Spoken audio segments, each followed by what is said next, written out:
I know this is going to sound like tinfoil hat, but that you all know that the Earth has a frequency that it operates at. And by frequency, we could be referring to the rotation of the Earth, 24 hours for a day, right? Earth is rotating on its axis, and every time it rotates and goes through 24 hours, it'll be back where it originally started. And while it's doing that, though, it's also rotating around the sun, and that rotation takes a full year.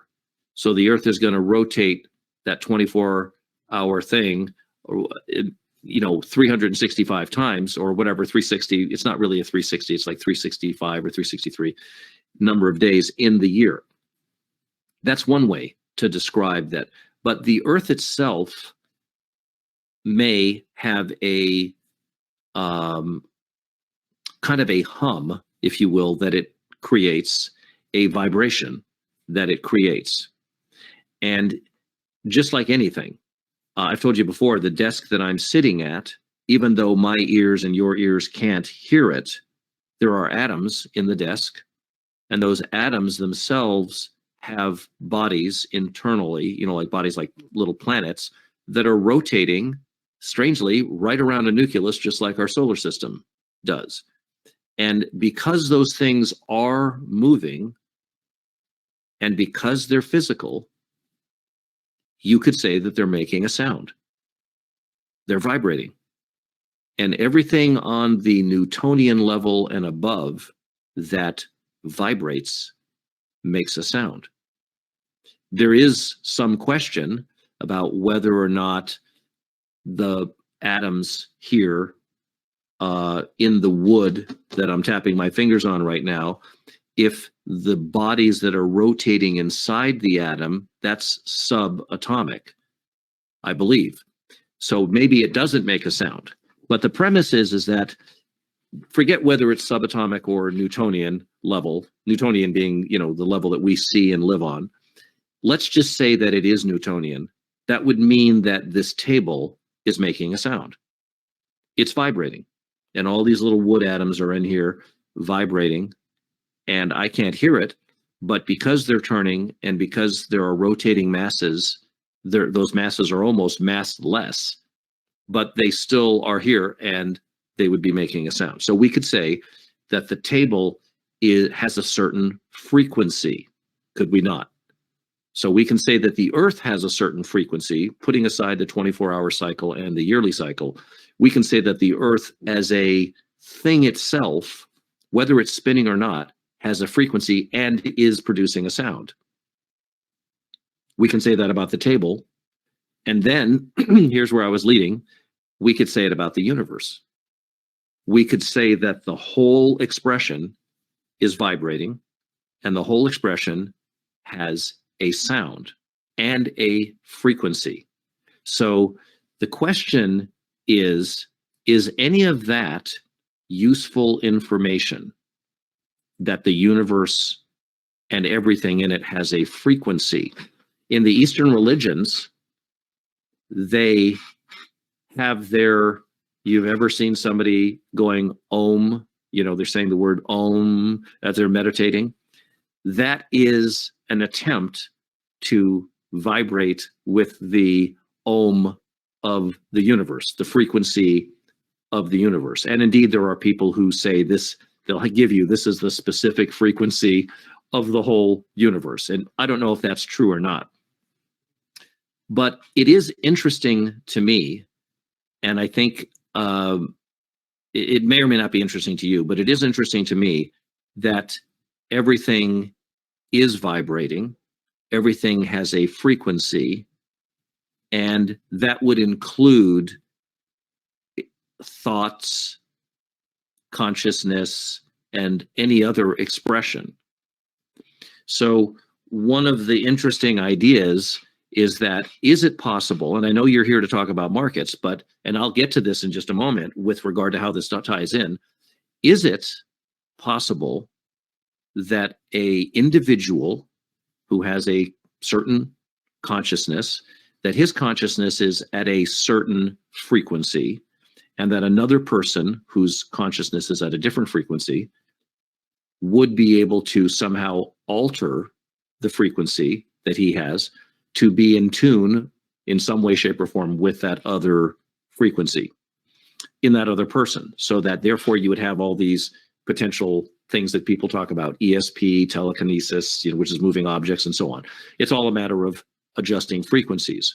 So this is all to say that the market itself displays frequency, not just in normal terms like cycles, which would be planets rotating like the Earth and saying that's a frequency, but I'm interested in the idea if the markets themselves have a specific frequency. And in my roadmap work, the way I answer that question is by coming up with what I refer to as a base number that specifically deals with that market. And that base number, when I know it, can allow me to say this specific market under these specific conditions would do this at this time because of that base number. So I've said all of this to tell you that one of the things that I would like to delve into deeper on my end, this is just about the roadmap, which is much more, it's more advanced, and it has a great deal of a complexity to it. But the question is there a better way to address the individual frequency of a market than merely using a single base number in the way that I do now? So these are some of the things that I play with. These are some of the ideas that I'm working with, because I do know, like as an example, that the base number for soybeans is dramatically different than the base number for S&P. And that even though soybeans are grown in the earth like corn and wheat, soybeans has a base number that I can demonstrate is different than if I try to use that in trying to understand corn and wheat, which I don't. I mean, corn and wheat are not markets that we trade. I'm not interested in them. But I have noted that soybeans has its own base number, so that we can't just classify things and say, well, it's grown out of the ground, it all works this way. So anyway, I wanted to bring this up because I had a little bit of a revelation about this, and I'm experimenting with some new ideas, which is what I like to do, and see if I can come up something that advances the premise of base numbers, or really frequencies of markets. So I said all of this to tie it into the fact that each market probably has its own frequency, just like everything else. And that frequency has to be addressed as we move up, trying to get more and more information about what the market is likely going to do. And my initial and original solution to that was coming up with a number that represented that. But the number that I have isn't really the whole thing. I know it isn't. And I'm trying to come up with another way, and I have a few new ideas. That's why I'm kind of excited about it. A couple new ideas, just pathways to go down. They may be blind alleys to address the frequency rather than just simply using a simple number. Now, I'm going to give you a number that addresses a particular market so that you can play with that and see what you think.